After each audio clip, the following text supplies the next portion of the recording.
Oregon is home to more than 4 million people, but humans are not the state's only residents.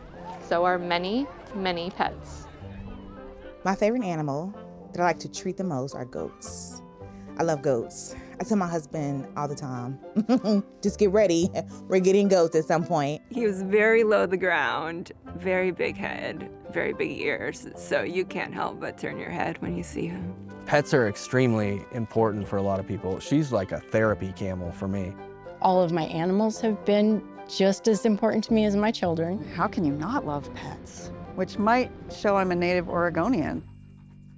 I'm Megan Cuthill, and I'm one of the estimated 92% of adults in Oregon who have ever owned a pet. These are my cats, Darby, Simone, and Dickens. Oregon gets called pet-friendly all the time. Seeing all these frequent headlines, I had an overarching question. How did Oregon become so pet-friendly? First, a brief history of pets in Oregon, which starts before Oregon was Oregon. The Coast Salish people who lived in what is now Oregon, Washington, and British Columbia bred and kept woolly dogs. The woolly dogs breed was unique to the Pacific Northwest and dates back 5,000 years ago. Along with native dogs, pets famously traveled to our region. On the Corps of Discovery expedition in the early 1800s by Meriwether Lewis and William Clark, Lewis's dog joined them, a Newfoundland named Seaman. And on the Oregon Trail, when masses of settlers famously moved west, so did many pets. Several people who traveled the trail wrote in diary entries about the dogs who joined them.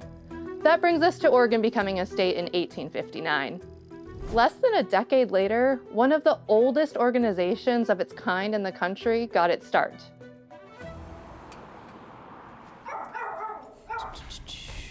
Who is this? One of the things that I love about our staff here is how creative they can be with naming animals. Our staff was like, I don't know, feeling like carbs that day, so they were all named after bread. So we have rye and sourdough and croissant, and it's really cute. Oregonians typically adopt their pets, named after baked goods or otherwise. Founded in late 1868, the Oregon Humane Society is only 2 years younger than the American Society for the Prevention of Cruelty to Animals, but it's nearly 10 years older than the American Humane Society.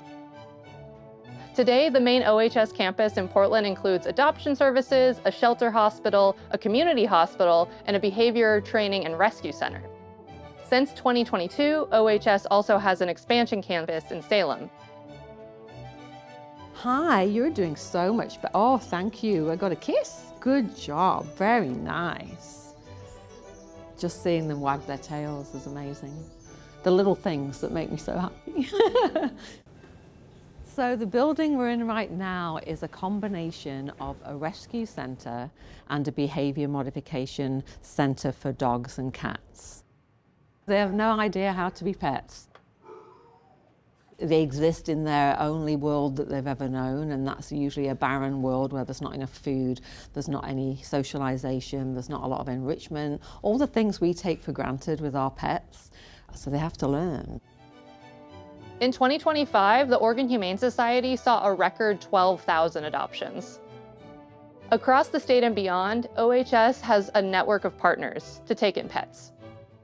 I think of Oregon Humane as sort of a safety net for the Pacific Northwest. We all want the same thing. We want pets and people to stay together, reduce suffering, we want to reduce euthanasia, make that human-animal bond stronger.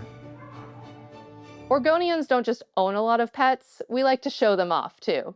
In fact, Bend's largest annual parade is all about animals. And it's been a Central Oregon tradition for over a century. The Bend Pet Parade is actually an offshoot of pet parades being a marketing gimmick.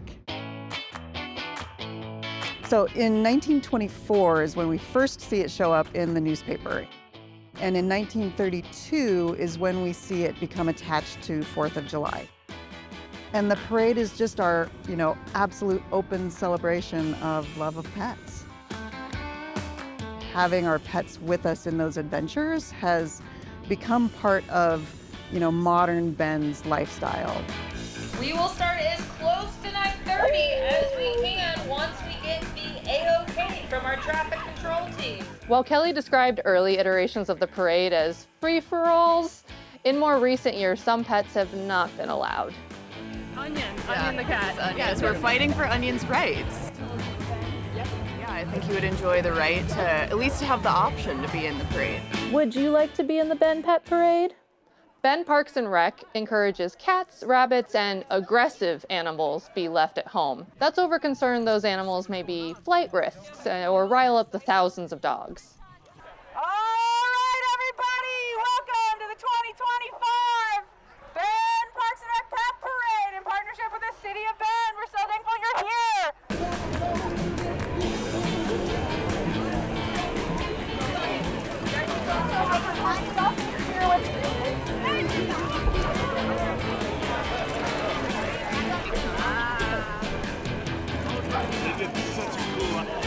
Celebrating pets is fun.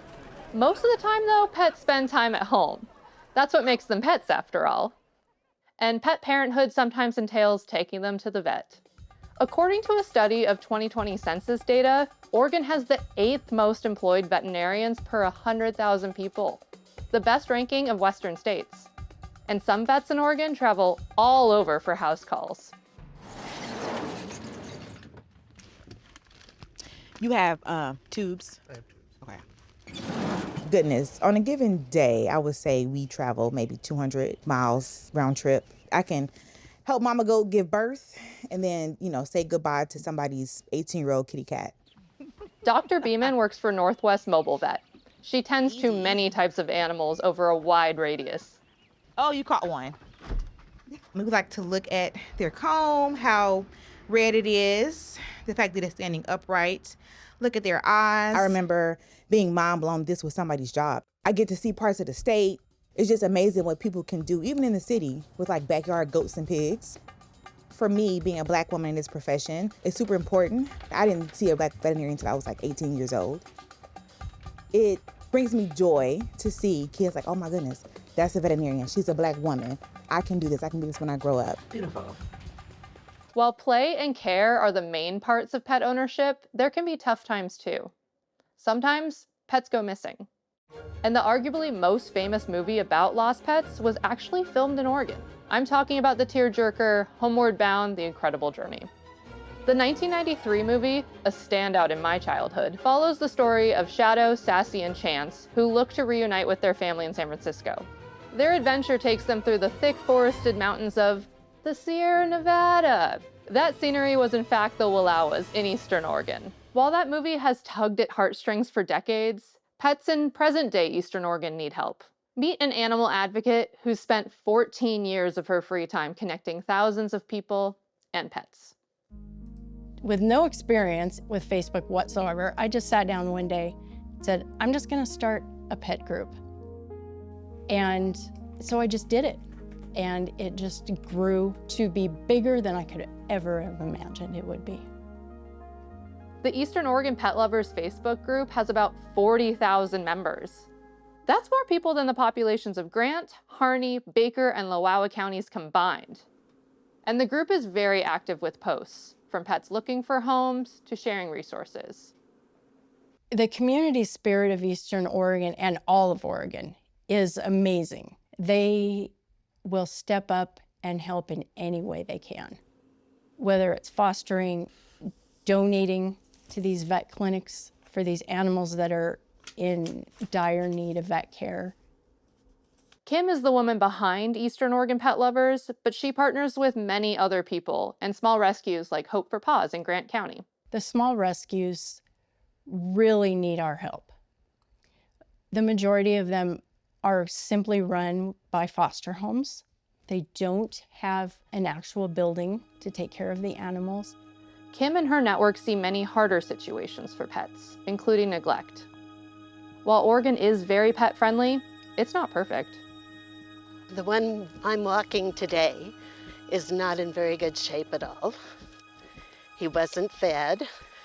On the scale of 1 to 10, he is like a 1. He's probably 30 pounds underweight. Oregon Humane came out of Portland and Salem 3 weeks ago and helped me, which I've never had to ask for that before. But I sent them an email and they stepped up and they were right out here. I mean, they came clear out here to John Day, kind of like you guys. It's like, it was fantastic. It really was. You don't have to be a veterinarian or work for a shelter to make a difference in pets' lives. Kim and Sean are examples of how neighbors come together. Pets are commonly called man's best friend. For this documentary, they're the main characters. These days, Grant County has its own local celebrity. One time I was walking her down by the river and somebody's like, I've never seen a llama before. And I just started cracking up because I was like, well, you still never seen a llama before. The morning time, I just let her eat and I brush her, clean up her eye boogers. Honestly, she's like a big dog, only she's quieter because dogs like to bark and, you know, run around and stuff. She's pretty calm.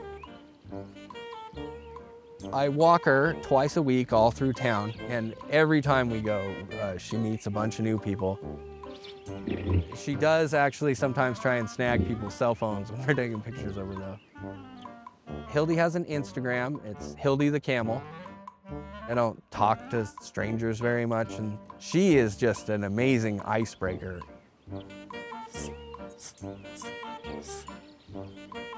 This right here is where I see the baby move the most. Hilde actually went into heat a year early, got bred on the camel ranch that she was at right before I went and picked her up. So it was an unexpected thing that she got pregnant, but I'm really excited about it. With all life, there is a start. Yeah, you got a baby in there, lady. And an end. This pet cemetery was founded in 1918. It's an important part of Oregon Humane's history. I also personally think it's interesting to see the change in the vernacular that we use. There's a lot of headstones in here that refer to pets as our favorite pal. Pet guardians make decisions about well-being, including when it's time to say goodbye. It's almost like my pleasure, my gift to give pets, you know, to end their suffering, because they can't choose to do that on their own. Oregon has come a long way in preventing premature goodbyes. This Front Street Weekly report by OPB from 1989 shows how things used to be at the Oregon Humane Society. If you want to know how bad the pet overpopulation problem is, listen to this. For every human being born in the U.S., 15 dogs and 45 cats are also born. In fact, the Humane Society finds homes for only about 1/4 of the cats brought in here and only about 1/2 the dogs. Last year alone, the Oregon Humane Society put to sleep roughly 12,000 cats, dogs, kittens, and puppies. Pets they did not find homes for. Today, Oregon Humane reports they euthanize 2% of animals in their care. One big reason for the improvement? I can't shout from enough rooftops is the need for affordable, low-cost spay and neuter services. We're just so much more advanced now than we were back then. After pets die, the majority are cremated. A one-woman business, the first of its kind in the Portland area, offers a different option. So here we are at the bins. It takes about 14 cubic feet to compost an animal. Natural organic reduction, NOR, is the decomposition of a body when microbes and organic material like manure convert the remains into compost, aka human composting. So once I realized that this was something that I was very interested in learning more about, I ended up getting in touch with one of the people who were the first human composters in Washington. Washington was the first state to legalize human composting in 2019. Oregon followed in 2021. Now the process is becoming inclusive of animals. Friend to Fern on Sauvie Island provides NOR services for pets. I came at it from the environmental angle. What I've learned is that this is a sacred space of grief. I just did a laying in ceremony for a dog named Buttons, and Buttons' owner asked, would I play Enya? He loved Enya. He was a napper. This man loved comfort. He loved finding the most comfortable place in the house, any corner of the house with sun. In fact, he would follow the sun around the house, I think as many dogs do. So in November and December, I started noticing that he was snoring more. After a couple appointments, she diagnosed him with an oral cancer. It was aggressive, so it was very quick.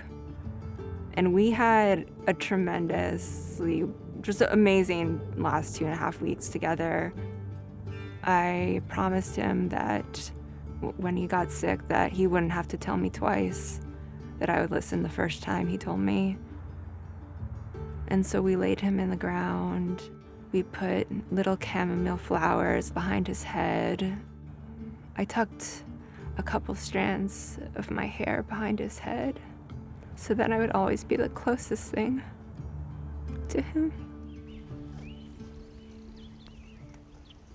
Ashley agreed to have us join her first visit to Button's composting site since his burial. Oh.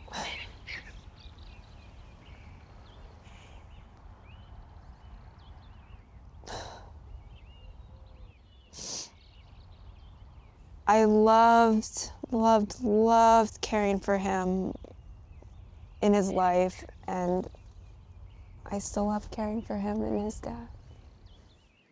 Being with somebody when they bring out a pet, I haven't got through one without crying. Buttons, in a very physical sense, is still here, not in his dog form. It's just the greatest rearrangement of atoms into new life. Across species and years, pets are woven into Oregon's identity. They have been by most Oregonian sides, and we have been by theirs. Oregon's outdoors are a big reason why it's considered so pet-friendly. But it's also Oregon's people, from legacy institutions to a long-running parade, and the countless caretakers. Oregon is not only home to a plethora of pets, it's a standout state for animal welfare.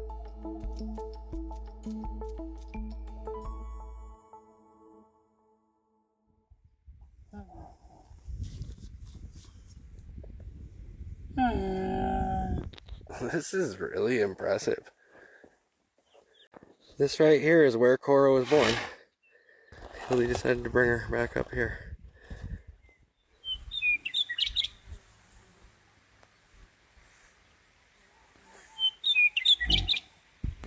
Up, you gotta come up to mom to get the cheese. Up to mom, up to mom. So many times I have to do a lint roller for this.